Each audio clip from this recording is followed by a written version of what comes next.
कि ये अति हो गई है। अत्याचारों का ये भयंकर दृश्य है और ये रुकना चाहिए। अपनी रक्षा के लिए आवाज उठाना ये पाप नहीं होता, क्योंकि अन्याय करने वाला जितना दोषी होता है, उससे बड़ा दोषी अन्याय सहन करने वाला होता है। भय काहू को देत नहीं, नहीं भय मानत आन, कहो नानक सुन रे मना, ज्ञानी ताहि बखान। ना तो हम किसी को भयभीत करते हैं, लेकिन ना हमें भयभीत होना चाहिए। ये दुख भरी कहानियां वहां से अब नहीं आएंगी, शांति हो जाएगी। और जो वहां महात्मा को जो अरेस्ट किया गया है, उनको भी मुक्त किया जाएगा। ऐसा विश्व के अंदर कौन सी सज्जन शक्ति है जो कि द्रवित ना हो, पीड़ित ना हो, दुखी ना हो। बांग्लादेश के हिंदुओं के ऊपर जिस तरह वहां अत्याचार हो रहे हैं, वहां हिंदू स्त्रियों की अस्मिता पर, उनके मान सम्मान पर चोट मारी जा रही है। जिस देश के वासी अपने देश को अपना मानते हैं, अपना ही देश अपना दुश्मन हो जाए तो भारी पीड़ा होती है। और इसकी वेदना पूरे विश्व के अंदर सभी सज्जन शक्तियों को है। मैं सोचती हूँ कि देश की सरकार ने निश्चित रूप से पहले भी पहल की होगी, लेकिन अभी प्रत्यक्ष रूप में जिस तरह की पहल की है कि हमारे संबंध तभी तक ठीक बने रह सकते हैं जब हमारी भावनाओं का सम्मान होगा, जब हमारी मूल जो धर्म की धारणा है उस पर चोट नहीं होगी।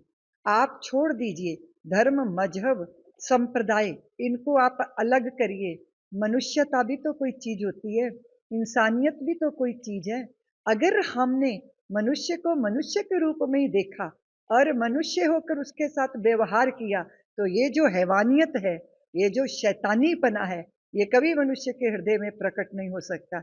इसीलिए नाक तस्वीरें हैं वो देखकर हृदय बहुत भयंकर पीड़ा से भरा है। मैं सोच रही हूँ ये जो हृदय में जख्म है, ये जो पीड़ा है, ये जो दुख है, ये उस पे मरहम है सरकार की पहल।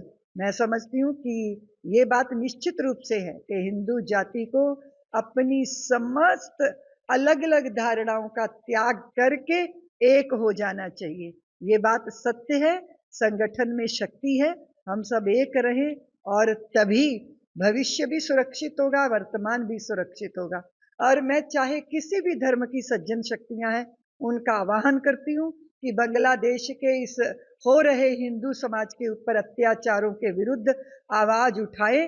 हम मनुष्य के नाते, पूरा विश्व धरती हमारी माँ है और हम इसकी संतानें हैं। इस तरह हम सहोदर हैं, हम भाई हैं। इसलिए सारे विश्व के अंदर जहां भी ये दृश्य देखे जा रहे हैं, जहां भी इस पीड़ा को अनुभव किया जा रहा है, हमारे देश में भी बहुत सारे लोगों ने प्रदर्शन किए हैं, इसीलिए कि ये अति हो गई है। अत्याचारों का ये भयंकर दृश्य है और ये रुकना चाहिए। मैं सरकार को धन्यवाद देती हूँ। निश्चित रूप से बांग्लादेश का अस्तित्व बना, उसके पीछे अगर देखा जाए, उस दृष्टि से देखा जाए, भारत की सौमनस्यता, भारत का भाईचारा, भारत का प्रेम बांग्लादेश पर हमेशा रहा है और मैं आशा करती हूँ वो सदैव बना रहे। ये बात निश्चित है।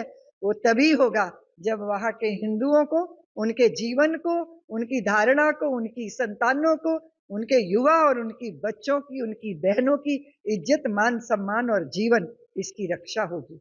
हम इस पहल के लिए सरकार को बहुत बहुत धन्यवाद देते हैं। आशा करते हैं कि ये दुख भरी कहानियां वहां से अब नहीं आएंगी, शांति हो जाएगी।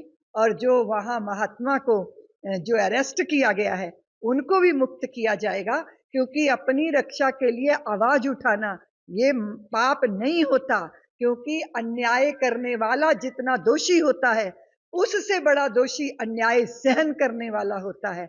आप जानते हैं पंजाब की धरती पे गुरुओं ने कहा था, भय काहू को देत नहीं, नहीं भय मानत आन, कहो नानक सुन रे मना, ज्ञानी ताहि बखान।